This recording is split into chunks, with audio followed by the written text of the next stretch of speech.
Hey everyone, Ryan Young, KAATARO Jiu-Jitsu. Hope you're doing well. So as you can see by the gray mats we have behind us that it's not blue anymore. We're actually in our new location.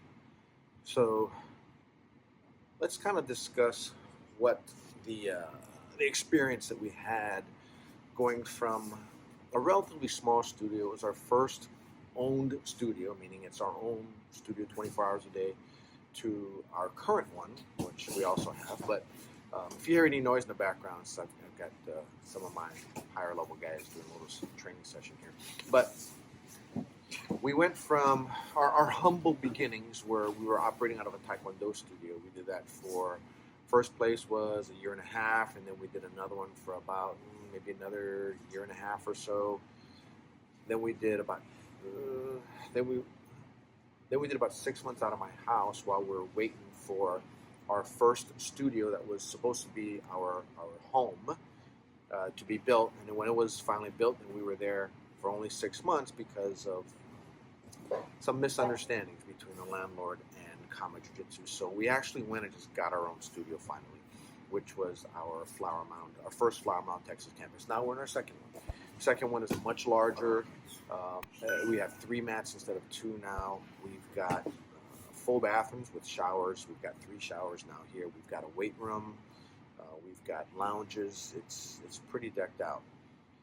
So for those of you who are looking to run your own studio, just kind of want to do a part 2, right? Because I did one, I think it was 10 things you need to know if you wanted to run a studio. Well, let me add a few more things here based on the experience here. So first thing is that make sure that if you're going to be building out a location, make sure you have adequate financial resources and make sure you have adequate time.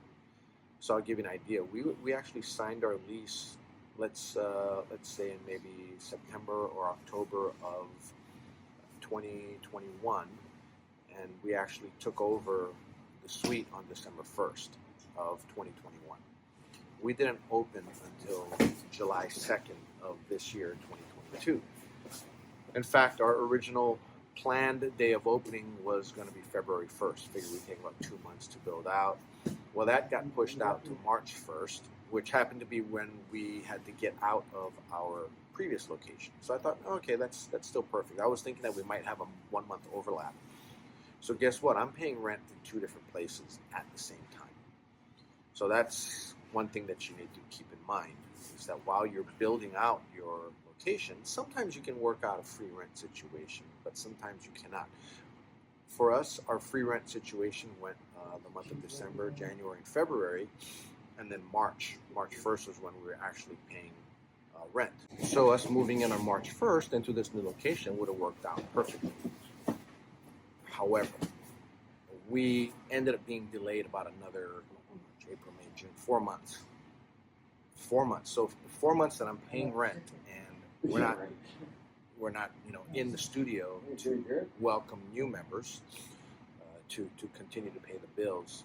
But here's the thing, KAATARO Jiu-Jitsu is very lucky. I mean, you've seen our Thanksgiving videos, and you see how our members are with regard to helping out the veterans that are having a rough time, which is why we were able to put together 300 baskets for Thanksgiving. So we're going to be doing that again this year. It'll be, I don't know, maybe the 7th or 8th year in a row that we've done it. And every year's been bigger, but I digress. We have a lot of members who kept their memberships active. Now, I did have a handful of members that actually took their memberships off while we were in the building process. We were training out of local home studios. There were some, 2 of them aren't that far from the studio itself. So we were just trying to make do with what we have. And then also, we're training out of my home studio, which is about 20 minutes away from the studio. It's not even in the town of Flower Mound. And many members did make the trek out to my home studio to train, but others just couldn't fit it in their schedule.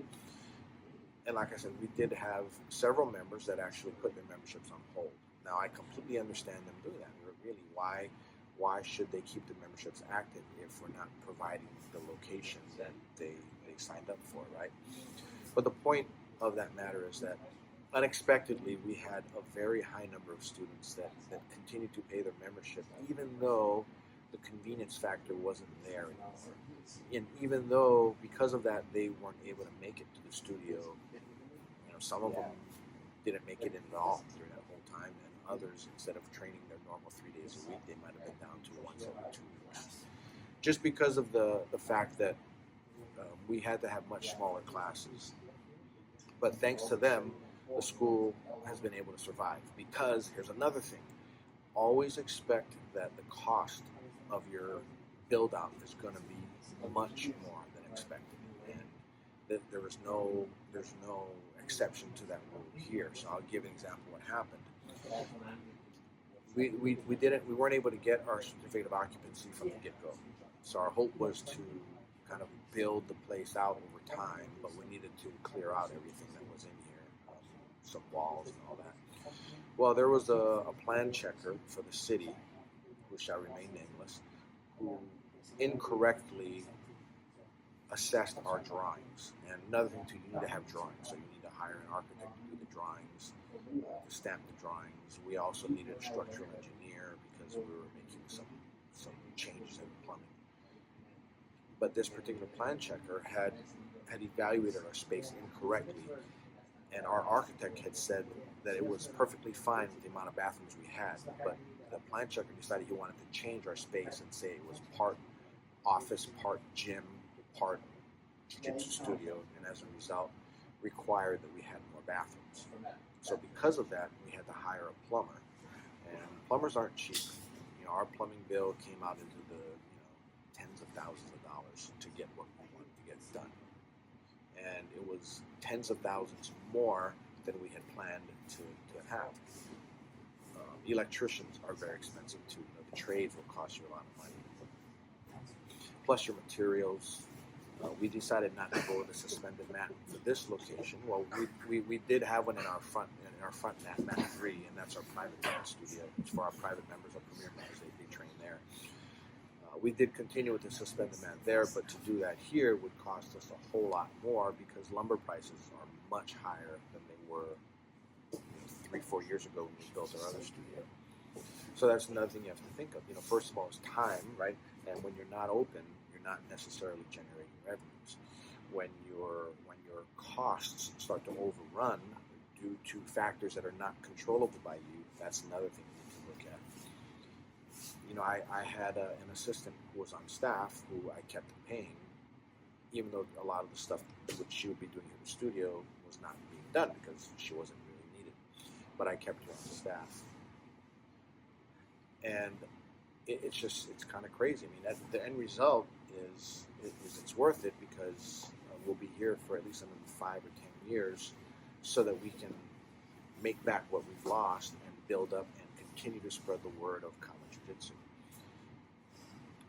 But at the same time, it's an experience that you go through it once and you're like, man, and let's say Kama Jiu-Jitsu here in Flower Mound, this is our Flower Mound campus, right? And let's say our Flower Mound campus grows beyond expectations and we have to do this all over again.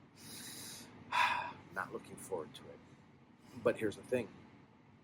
I'm probably going to be looking at it much differently. Instead of having an overlap of about 3 months, I might have to have an overlap of 6 months or more, which means that I'll be paying double rent for many more months at the same time. The new place, which would probably be larger, cross our fingers, right? It'll be larger, which means we'll be paying more in rent. And especially in this market, Texas is it's a state where everybody's moving to, so that means housing prices going up, commercial real estate prices going up. It's not what it was 4 years ago.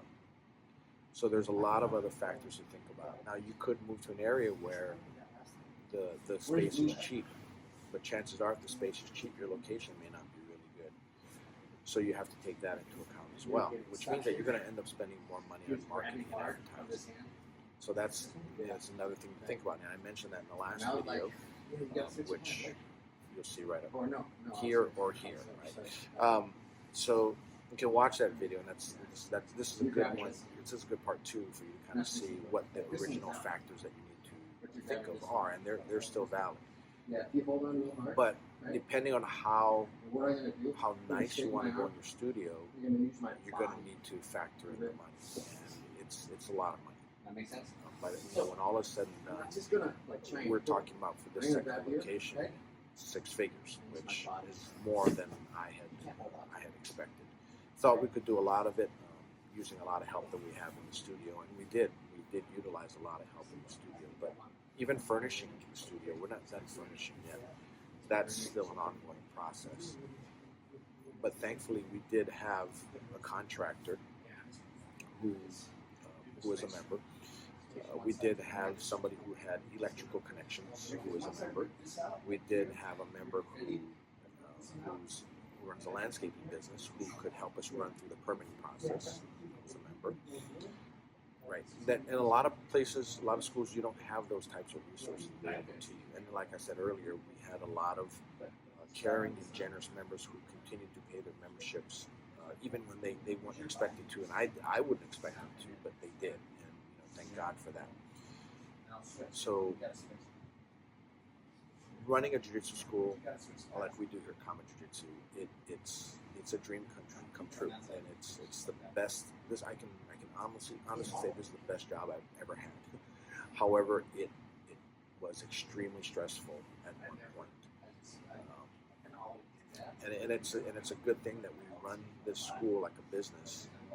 Even though Master Dave Kama and I, we don't take salaries to do this, because we don't really need to. But at the same time, most people who run a campus or who run a school of their own, they live off of the income the school provides.